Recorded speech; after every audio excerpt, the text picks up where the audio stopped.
think there was some activity before that grant that really paved the way for it.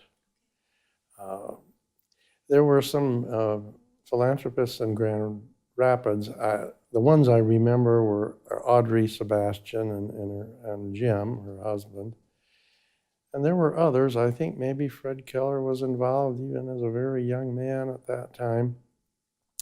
They were always asked to give money to local nonprofits through the United Way or other ways.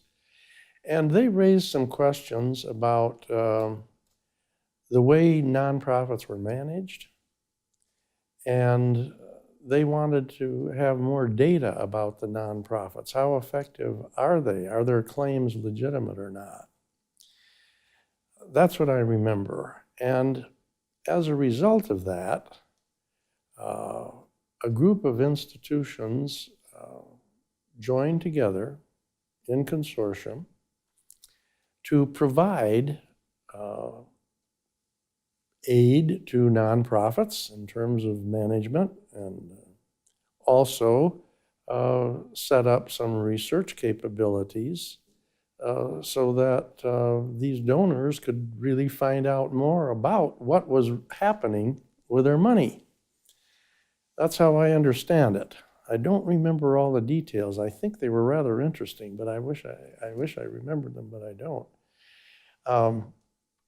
But there were many institutions, and some of the institutions that had centers in Grand Rapids, which of course you know the state universities all like to be in Grand Rapids. So some of them joined, the local colleges, the West Michigan colleges and Grand Valley. So it was a sort of consortium of a considerable number of institutions. I think if I took the time to enumerate them, I could come up with all of them. But we started that task.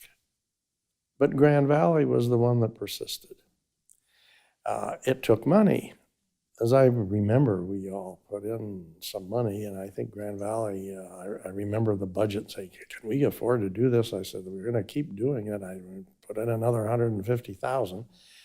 I think the others fell by the way because they didn't want to put in the money, and there was no one at the institutions that really persisted. But we had a number of people, and I was very persistent because Grand Valley had been founded by the community leadership and the political interests of the West Michigan region. So Grand Valley had, and has always had, a strong tradition with the community, in the community, as community service, and interested in what the community is doing and responding to what the community wants. So that past helped us in that situation, and we just plowed on forward. So by the time Russ Mawby called the meeting of the presidents of the private and the public institutions that I don't know how many of us showed up, quite a number showed up to talk about his ideas of philanthropy, we were quite far along. And then as he persisted and wanted to fund the center, he could see that Grand Valley was farther along than the other institutions in providing the service. And I guess it was about that same time that we were really serious about a nonprofit curriculum. So these two just came together very nicely, you know, research for nonprofits, management consultant for nonprofits, and a curriculum to educate people to be good nonprofit managers and executives. So it all came together pretty well. And as that was coming together, the Kellogg Foundation, Russ particularly, could see what was happening here. And that's why he selected us, I think. So often, initiatives like that, when you're trying to get them started, a university will place them in an existing structure.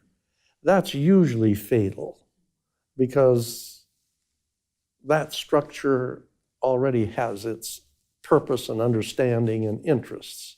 And it's pretty hard to do it.